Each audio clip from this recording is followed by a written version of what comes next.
हमारे ब्रह्म पुराण के अंदर में और वैवस्वत पुराण के अंदर में और भविष्य पुराण में, ये 3 पुराणों में एक कथा मिलती है।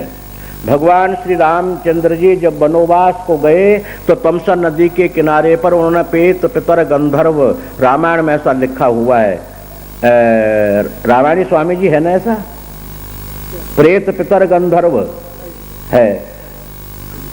श्री भगवान रामचंद्र जी ने वहाँ पिंड प्रदान करके प्रार्थना की, प्रेत पितर गंधर्व, क्यों कि मेरे पितर लोग गंधर्व बन गए हों तो नमस्कार करता हूँ, देवता बन गए हों तो नमस्कार करता हूँ, प्रेत बन गए हों तो नमस्कार करता हूँ। प्रेत पितर गंधर्व भगवान श्री राम जी स्वयं प्रार्थना कर रहे हैं तमसा नदी पर, और वहाँ पिंड प्रदान कर रहे हैं। तो पिंड प्रदान जिस वक्त कर रहे थे माँ सीता भी बैठी हुई थी। माँ सीता जी वहाँ से उठ करके चली गई।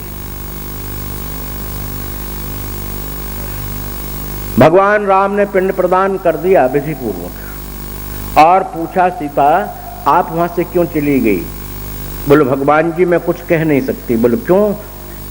बोले इसलिए मैं चली आई, जब आपका तपस्वी भेष धारण करके आप आज्ञा लेने के लिए गए तो भगवान हमारे ससुर जी जो है सहन नहीं कर पाए, और आपके पीठ फेरने के बाद में राम राम कही राम कही, राम राम कही राम, तन पर हरि रघुवीर बिरह राव गए सुरधाम।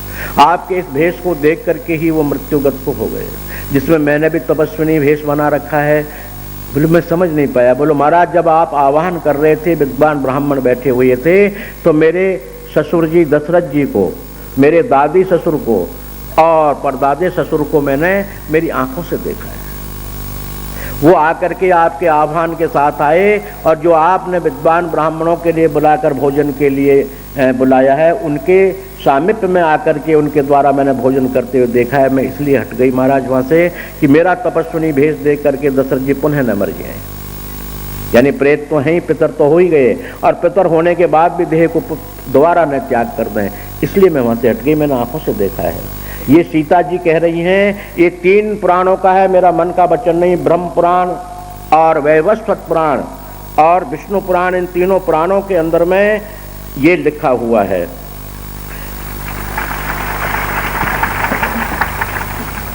इस प्रकार से ये हमें प्रमाणित प्राप्त होता है।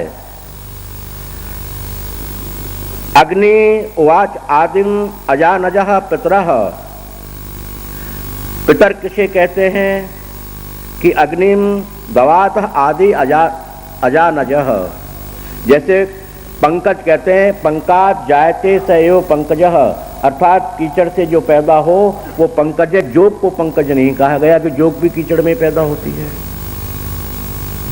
उसको पंकज नहीं कहा। वो भी पंख की बेटी है, जल की बेटी है। परंतु पंकम पंकात यानी पंख से उत्पन्न जायते सैव पंकजः, अर्थात उस सुंदर कमल के लिए ही उन्होंने विवेचन किया। इस तरह पितरों के लिए कहा कि जो उच्च कर्म करते हुए उस लोक में चले जाते हैं उनको पितर कहते हैं। पितरों का विभाग आपको हमने बताया कि 8 प्रकार के पितर वहाँ हमारे हो जाते हैं। एक स्वयं सिद्ध पितर होते हैं, मूर्तिमान होते हैं और वायुमान होते हैं, पर होते हैं। ऐसा प्रमाण आपके लिए ये चतुर्वर्गम चिंतामणि, चतुर्वर्ग चिंतामणि नाम के ग्रंथ से उद्धृत किया गया है। चतुर्मणि चिंतामणि में ऐसा लिखा हुआ है, चतुर्वर्ग चिंतामणि के अंदर, कि हमें ऐसा करना चाहिए या उनका करें। उच्चारण स्वरूप आज भी ऐसी व्यवस्था है, जैसे आज के हमारे जो है नाश्ते के अधिक पढ़े लिखे लोग कहते हैं क्या लेटर बॉक्स है वहाँ पर, वो कैसे मिलता है। तो आज एक नॉर्मल साधारण जीवन, मनुष्य जीवन, इसका क्या अस्तित्व है? मनुष्य जीवन का अस्तित्व बहुत बड़ा है, पर वैसे नहीं है। ये अस्तित्वहीन मानव ने भी व्यवस्था की हुई है। क्या व्यवस्था की हुई है कि इंग्लैंड में पाउंड चलते हैं, 500 के नोट नहीं चलते, और अमेरिका में डॉलर चलती हैं, हॉलैंड में गिल्डर चलती हैं, इंडिया में रुपया चलता है। तो क्या ये व्यवस्था हमारे जो है व्यापक जगत में नहीं की हुई है कि हम इंग्लैंड चले जाएं और इंग्लैंड में हमारे पास में पाउंड्स नहीं हो, डॉलर हो, डॉलर भी नहीं हो, केवल हमारी हिंदुस्तानी करेंसी हो, तो क्या वो भूखा मरेगा वहाँ पर? वहाँ व्यवस्था की गई है कि आप वहाँ करेंसी चेंज कर सकते हैं, करते हैं। तो हर जब हमारे एक मानव ने व्यवस्था की हुई है, प्रत्येक प्रदेश की जो करेंसी है उसको उसी रूप में प्राप्त हो जाती है, बशर्ते जेब में हो यानी दिया हुआ हो, या क्रेडिट कार्ड हो हमारे पास। क्रेडिट कार्ड हमारा जब ही बनेगा मेरे प्रेमियों, जब पितरों के लिए हम कुछ करेंगे या उनके लिए देंगे या उनकी सेवा करेंगे या उनकी अल्लंजल देंगे, तो हमारा ये बनेगा नहीं। कैसे बनेगा क्रेडिट कार्ड? जब एक क्रेडिट कार्ड आप यहाँ बना देंगे तो आपके पितरों के लिए उस क्रेडिट कार्ड से चींटी को चींटी का भोजन, गाय बन गया तो गाय को घास, चींटी के लिए दाना चुनका, और जानवर बन गए तो उनके लिए दाना, और प्रकार का कोई भी योनि में वो चला गया, कच्छ मच्छ योनि में चला गया, और योनि में चला गया, हाथी बन गया, जो बन गया, तो राजा के चला जाएगा और 1.25 मन का रोट खाएगा। क्यों नहीं खाएगा? वो आपका दिए हुए दान का ही पुण्य प्रभाव, उसका अपना प्रभाव नहीं होता। इसलिए हर योनि के अंदर में हमारा पितर जिस योनि में भी चला जाए, वहाँ डिपार्टमेंट जो नियंत्रण करता जो भगवान है, जब एक साधारण मनुष्य उतना विभाग पैदा कर सकता है तो उतने पितर विभाग को किस किस तरह पहुँचाया जाए, कहाँ कहाँ पहुँचाया जाए। और ये नहीं तुमने दिया उतना ही तोल का तुम श्रद्धा पूर्वक दे दीजिएगा, वो उसकी क्वांटिटी के अनुसार देना उस डिपार्टमेंट का काम है, वो देगा उसको। ये आपको प्रमाण मेरे मन से न बोल करके ये चतुर्वर्ग चिंतामणि से बोल रहा हूँ। चतुर्वर्ग चिंतामणि का ये प्रमाण उद्धृत किया गया। अर्थात कुल मिलाकर ये कहना चाहूँगा कि श्रद्धा भाव से हमें श्राद्ध करना चाहिए। अब शंका ये होती है जी मेरे पास तो श्राद्ध करने के लिए पैसे नहीं है, खीर कहाँ से बनाऊँ, पैसा नहीं, पूरी कहाँ से बनाऊँ, पैसा नहीं, ब्राह्मण कहाँ से लाऊँ, मिलता नहीं, दक्षिणा मांगेगा, है नहीं, अब क्या करूँ मैं। ऐसी चिंता बिल्कुल भी नहीं करनी चाहिए। अगर हमारे पास में धन का अभाव है तो कोई बात नहीं है, धन का अभाव के साथ में हम श्राद्ध करना न छोड़ें। हम कहीं से भी घास लकड़ी काट करके उससे 4 पैसे लेकर के और या 2 रुपए लेकर के पिंड प्रदान इत्यादि कर सकते हैं। हो सकता है कोई तर्क कर दे प्रेमी कि महाराज हम ऐसी जगह रहते हैं जहाँ घास नहीं होता, पहाड़ में घास सूख जाता है, तो क्या करें, लकड़ी नहीं होती तो क्या करें, कोई तोड़नी नहीं खरीदे तो क्या करें, तब भी कोई चिंता नहीं। श्राद्ध कर्म करना न छोड़ें। आप कुछ भी नहीं तो एक 4 मुट्ठी 5 मुट्ठी घास कहीं से भी काट कर गाय को खिला दें, आपका श्राद्ध हो गया, पितरों का नाम लेते।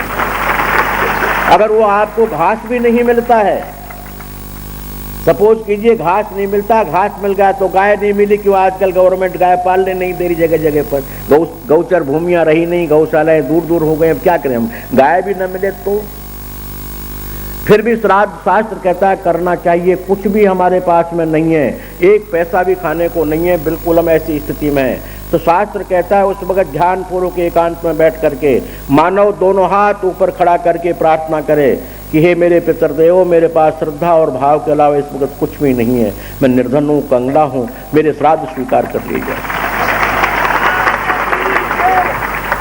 ऐसा शास्त्र का प्रमाण है। अरे बताइए, शास्त्र ने हमको कितनी सरल सरल बातें बता दी नहीं, जिसमें हम तो संपन्न हैं, हम पिता का धन खा रहे हैं, कुछ भी तो छोड़ गया, जायदाद, प्रॉपर्टी, पैसा, धेला, कुछ तो छोड़ के मरा, तो उसके में से उसको देने में हमारा जा क्या रहा है जी। और ये पितर लोगों को हमारा दिया हुआ अन्न ही प्राप्त होता है। ये ठोस प्रमाण पद्म पुराण, वैवस्वत पुराण, कुर्म पुराण नाम बोलता चला जा रहा हूं, इनमें ठोस प्रमाण प्राप्त होता है।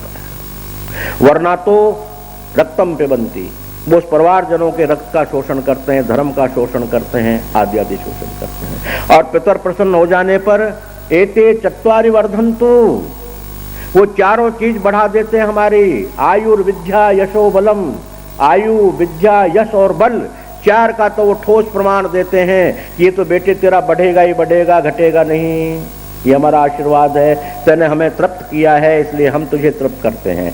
मोक्ष रहा, मोक्ष भगवान से प्रार्थना करेंगे, हम तो दे नहीं पाएंगे, प्रार्थना करेंगे, ऐसा पितर कहते हैं। तो पितरों को लिए श्राद्ध करना बहुत जरूरी है। आधुनिक युग जो है हमारा वो पाश्चात्य सभ्यता से घिर गया है, इसलिए धन होने के बाद भी दरिद्र है। करोड़पति से पूछा है महाराज मर गया, अरबपति से पूछे मर गया, गरीब बेचारा क्या सो तो ठीक ठीक, पर जिसके 10 कोठी 10 गाड़ी 100 नौकर गए मर गया, अरे भाई तुझे क्या हो गया, तेरे तो आनंद हो रहे।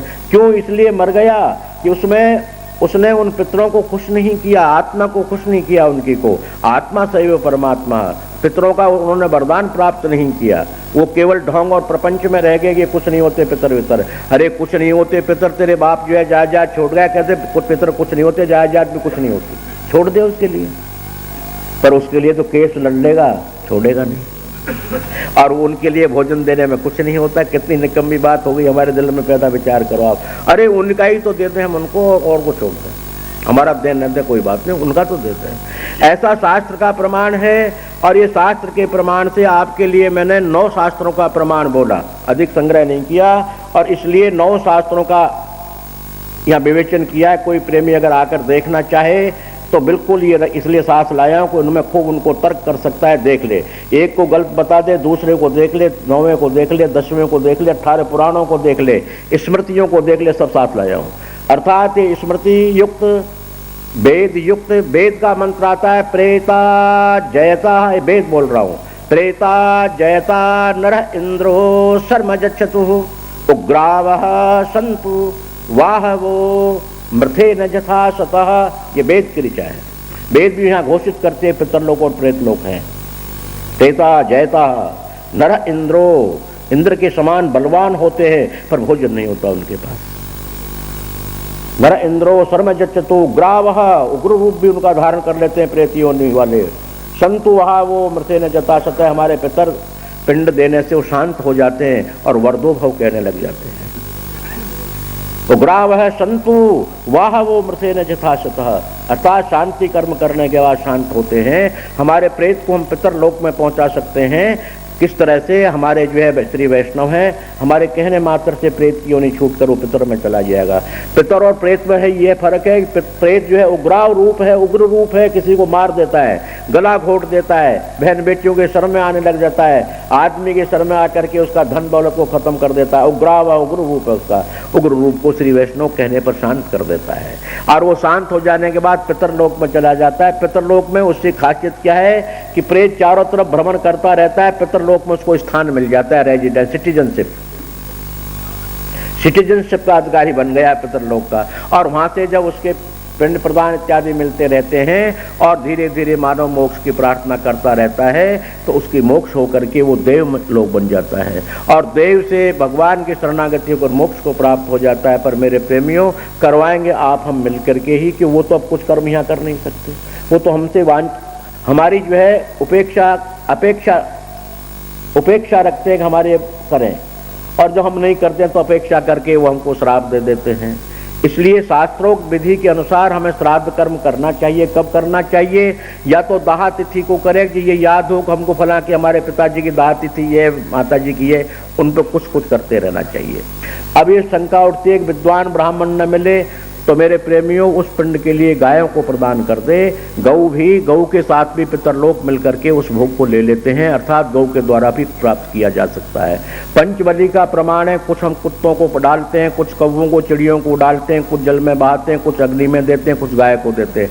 यानी जिस योनि में भी वो है, कहीं भी XYZ उन डिपार्टमेंटों में हमारा जमा हो जाता है, वो उसको प्राप्त होता है। तो ये कर्म हमारा निषिद्ध नहीं है। आजकल के लोग, बहुत से संप्रदाय, बहुत सी जगह कहते हैं पितर वितर क्या होते हैं, सब बकवास बाजी है, आदमी तो मरता है मोक्ष हो जाता है। अगर मोक्ष हो जाता है फिर ये आदमी कहाँ से आते हैं आप? हम जो मोक्ष हो गए वो तो खाता ही पोस्टपोन्ड हो जाना चाहिए, जो गए तो गए, आए ही दोबारा, पर ये तो आते रहते हैं आप हम तो। इसलिए खाता क्लॉज नहीं कर सकते। खाता क्लॉज कोई का होता है, हजारों लाखों में एक का, जो मोक्ष गति को चला गया, हजारों में एक, सैकड़ों में एक, वो खाता क्लोज होता है। बाकी तो हमारा आवागमन रहता ही रहता है, किस किस योनि में आते जाते रहते हैं, उस उन योनि में पिंड प्रदान करने से होता है। पिंड प्रदान का प्रमाण पंजाब क्षेत्र में बाबा नानक देव जी ने गुरु ग्रंथ साहिब में भी लिखा है। उनकी तृतीय पातशाही अमरदेव जी ने भी लिखा है, अमरदास जी ने। अंगद देव के बाद अमरदास जी हुए, और अमरदास जी अपने शिष्यों को इकट्ठा करके कह रहे हैं, भाइयों को, बंधुओं को, कुटुंब को, परिवार को, सबको उन्होंने इकट्ठा किया। कब किया? जब उनकी प्राणवायु समाप्त होने वाली, मरने वाले हैं, तब किया। और आवाज दे रहे हैं, सुनो सिख, सिख नाम शिष्य के लिए कहते हैं, कोई सिख जाति नहीं थी। अब ये तो सिख तो जो है कि आगे सरदार हो गए, वो नहीं थी कुछ भी। ये तो 10वें बादशाह के बाद हुआ। सिख ना यानी सैको खे बोलते हैं पंजाब में शिष्य। सुनो सिख भाई पूत बंधप मेरे, मो पाछे कीर्तन करे हूं निर्वाण जीवू। मेरा 10 दिन 11 दिन कीर्तन करना भगवान का, बंद मत करना। मो पाछे कीर्तन करे हूं निर्वाण जीवू। और नाम लिखा गया कि पंडित केशव गोपाल लाए हूं सदके। सदके कहते हैं बाइज्जत मान मर्यादा से, ऐसा नहीं पंडित जी तेरा नौता है जो है क्या कहते हैं रात बखाबा आज जो बुलावा नहीं आऊंगा, ऐसा नहीं। पंडित केशव गोपाल लाए हूं सदके, रथवत ले जाना, गाड़ी घोड़ी ले जाना, प्यार से लाना। पंडित केशव गोपाल लाए हूं सदके, हरिहर कथा सुने हूं पुराण जीवू। भगवान श्री हरि का जो पद्म पुराण है, अर्थात पद्म पुराण के अंदर जो गरुड़ पुराण है, उसको जरूर सुनना। पंडित केशव गोपाल लायो सदके, हरिहर कथा सुने हूं पुराण जीव। और फिर पिंड पत्तल उदक, उदक नाम पानी और दीवा, पिंड पत्तल उदक दीवा, हरिसर तुम पायो। मेरे बेटे जो इस गद्दी में बैठे हो, हरिद्वार जाना मेरे बेटो, मैंने तुम्हारे लिए बहुत कुछ किया है, इसलिए हरिद्वार जाकर मेरा वहां पिंड भरना, पत्तल में पिंड रखना और जल देना, तर्पण करना और मेरे लिए दिया जलाना और गंगा जी में स्नान करना, हरिद्वार जी में। पिंड पत्तल उदक दीवा, हरिसर तुम पाए हूं। जाकर मेरे बेटो मेरे शिष्य तुम ऐसा करना, और तुम नहीं कर सकते मान लो तो रामदास सोडी तिलक दिए हूं। मैं तुम्हारे सामने रामदास सोडी को तिलक दे रहा हूं, इस गद्दी का उत्तराधिकारी बना जा रहा हूं। इसलिए हे राम केशव केशव कह रहे वो कि हे रामदास, ये कोई भी न करे तो तू मेरा पुत्र समान ही है, तू मेरा ये काम कर देना। ऐसा गुरु ग्रंथ साहिब के अंदर में तृतीय पातशाही फरमान कर रही है अमरदास जी। रामायण के अंदर में आप पढ़ेंगे तो भगवान श्री रामचंद्र जी श्राद्ध कर्म कर रहे हैं, पिंड प्रदान कर रहे हैं और प्रार्थना कर रहे हैं कि प्रेत पितर गंधर्व सब जितने भी हैं मेरी रक्षा करें, एते रक्षा करो मम सर्व, ये सब मिलकर मेरी रक्षा करें। रामायण के अंदर में प्रमाण, गुरु ग्रंथ साहिब में प्रमाण, अनेकानेक धर्म ग्रंथों में प्रमाण, कर्म कांड के अंदर में प्रमाण, 18 पुराणों में प्रमाण और स्मृतियों में स्मृतियों में प्रमाण। इस तरह के मेरे प्रेमियों, ये मैंने आपके सामने इसलिए लाया हूं, कोई तर्क के लिए नहीं लाया, कि कोई भी प्रेमी देखना चाहे तो बिल्कुल ये रखिए यहीं पर, जब तुम्हारा सत्संग के बाद खूब लें, मेरे पुस्तकालय में खूब पढ़ें, 18 पुराणों को पढ़ें, पितरों के संबंध में आपको मिलेंगे। तो ये कपोल कल्पित बात नहीं है मेरे प्रेमियों। हमें सौभाग्यशाली होने के लिए, समृद्धशाली बनने के लिए, हमें वैभवशाली बनने के लिए, ओजस्वी तपस्वी बनने के लिए, अच्छी संतान घर में पैदा करने के लिए पितर पूजा बहुत जरूरी है। इसलिए तो पितर पूजा के लिए बाबा जी आपको जब से भी मिले हो, जब से कह दे रहे भाई तेरा पितर है, उसको जरा कुछ खाना पीना खिला दिया कर, वो खुश हो जाएगा, तुझे आनंद कर देगा। इसीलिए हमने कहा कि एक स्वर्ण की एक फांस का मतलब एक सुई की नोक के बराबर, और 100 मन और 1 मन 10 मन जो भी यथाशक्ति है वो पितरों के लिए अवश्य प्रदान। ये नहीं करा आज देंगे, भीख नहीं मांग रहा हूं, प्रमाण दिया था मैंने। अब ऐसा करने पर आपके जो ये कलश बन रहे हैं, इनके ऊपर एक जल की बिंदु जो गिरती है बरसात में, वो प्रत्येक पितरों को शांति करती है, पितरलोक को चली जाती है, देवलोक में देवलोक को चली जाती है। इसलिए तो स्वर्ण के कलश चढ़ाए जाते हैं। क्या सोना का कलश चढ़ाना जरूरी है मंदिर पे, या कोई शोभा का कारण है? वो बिल्कुल नहीं है, कोई शोभा नहीं है उसकी। वो चढ़ाए इसलिए जाता है कि सबके पितर शांत हो जाएं।